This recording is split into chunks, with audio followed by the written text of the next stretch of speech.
What is up, everybody? It is Game Junkie XL again, and I'm going to go through Snowball Dominance for the Soloists today. You see this a lot on the forums, you see this a lot if you're in the game. I logged in for the first time in probably just under, I don't know, 8-9 months. So my play is kind of shitty, and it's good that way, and I'll explain why later. So anyway, there's a lot of concern and question over Snowball Dominance, and this is only available for a limited time. You can make oodles of money. You can totally bank off of this one quest, and there's a couple of quests that lead up to this, but I am going to take the time and link them down below this video, especially, you know, how to get to Snowball Dominance. You can see me right now. I'm running through the quests, and we're just gonna gather up our Norn allies here. This is just prerequisites to do Snowball Dominance, and when we get into Snowball Dominance, I'm gonna run through it one time, and I'm gonna explain what I'm doing, and then the second time it's just gonna be like, it's gonna be another totally entirely different match, just to show you the ease of it doing it solo. For those of you that think you can't do it solo, or you sit around Eye of the North and you consistently try to get groups for this and you just waste a lot of time. I'm going to show you today how you can do this solo quickly, efficiently, and you can rank up your Ebon Vanguard title track. You can actually max. I did this last year on my account. This is my girlfriend's account. Pardon me. And you can make tons of platinum off of this. This is actually the fight, and this is why it's good that I hadn't played in so long. This is the fight, Charbroiled Plans, which is right before Snowball Dominance. I recorded the whole thing. I didn't cut it out and try to be a boss. I wanted to show you guys exactly, you know, how bad I've decayed in my playtime. If you leave an MMO for an extended period of time, you tend to forget, you know, skills degrade. You have to be on top of your A game for some of this. So this is actually pretty good footage, just displaying, you know, well, this is basically me being real. I'm not trying to be, you know, super boss and say I'm the best at this game.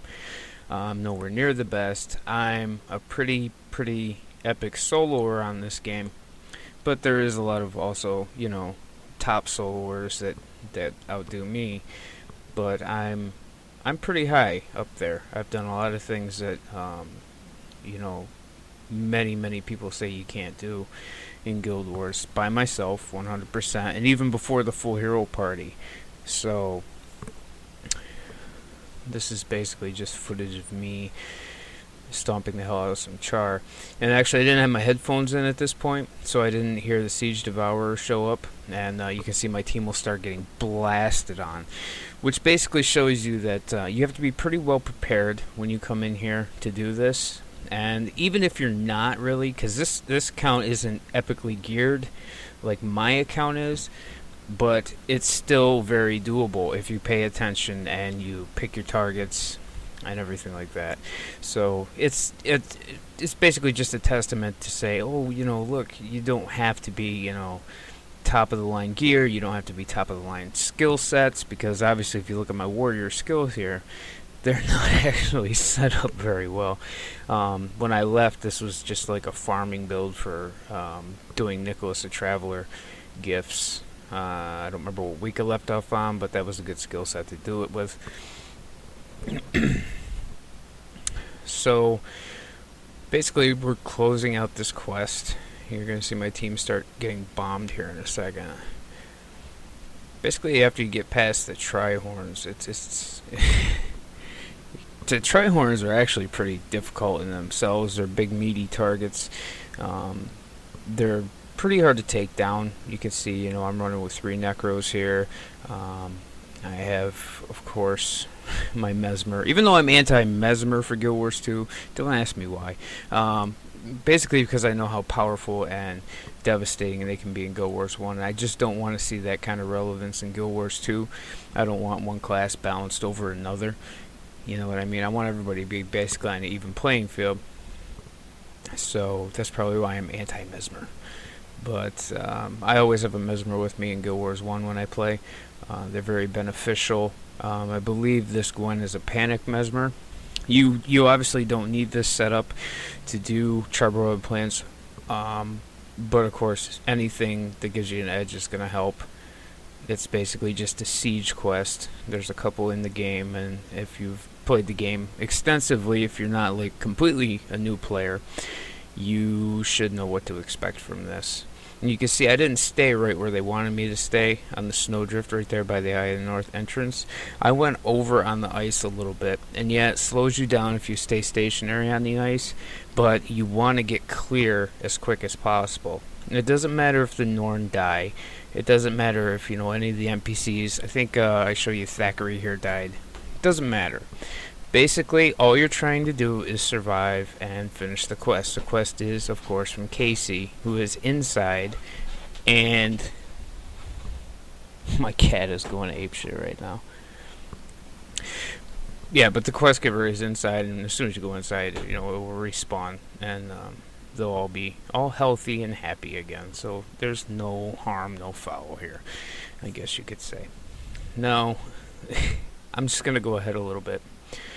When you hand in this quest, you basically can trigger Snowball Dominance.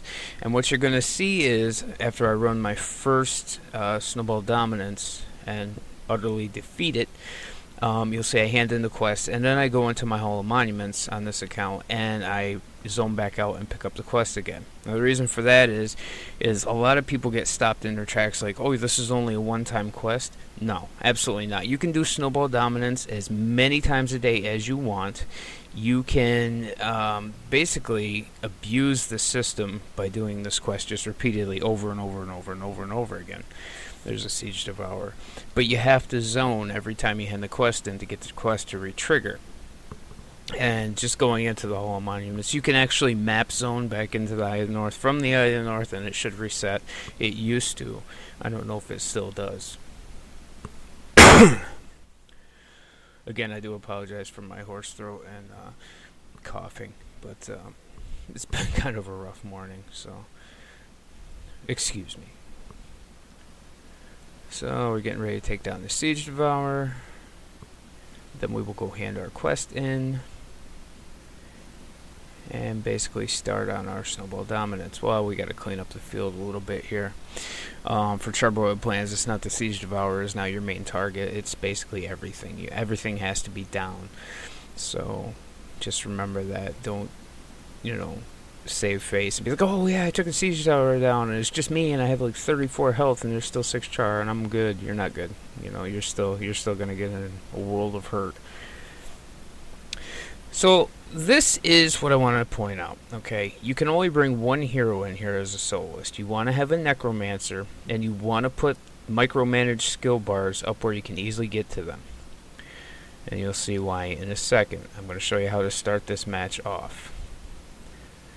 But just make sure you have your favorite necro in there, accept the quest, and you're going to go out in the field. The first thing you want to do in the field, shift and click Snow Down the Shirt. That will put the necro in melee range, and you do not want that. Then what you're going to do is you're going to come up here and you're going to flag your necro in the middle of their front line. You'll see this here in a second. Then you're going to run over here. You always want to stand on the corner of this snow pile right here for a couple of reasons. You see, you can prepare a rock. You'll see I don't really use a lot of advanced techniques in here. I don't prepare rocks every time. I don't use yellow snow. I just spam number 1 and hit number 2. I use snow cone when I get hurt. You want to do holiday blues as soon as everything turns aggro. That makes them pop all of their ice forts. They will also run out because they want to kill your necro, and your necro isn't going to last too long, so don't worry about him dying. But basically, you see what I'm doing here is I'm letting my team pick them off while they're concentrated on the necro and they're already at a disadvantage because of holiday blues, and then I'm just coming in like a wingman and I'm hitting them off the side. Now, of course, if they use snow cone, Their skills are disabled for 10 seconds, so you're in no danger. You want to aim for like rangers, necros, and monks. Monks are really good at healing, and they're a pain in the ass for this. This is my first match since last Winter's Day, so I am a little rusty. It's why it took a little bit longer than the second one takes.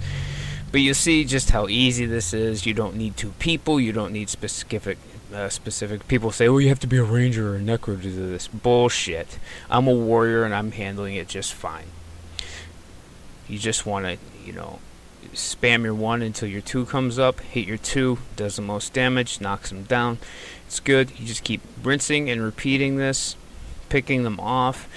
If your team goes down and they get an advantage, fall back and just wait for them to reset, and then just start picking them off 1 by 1. Well, let's go through a replay again.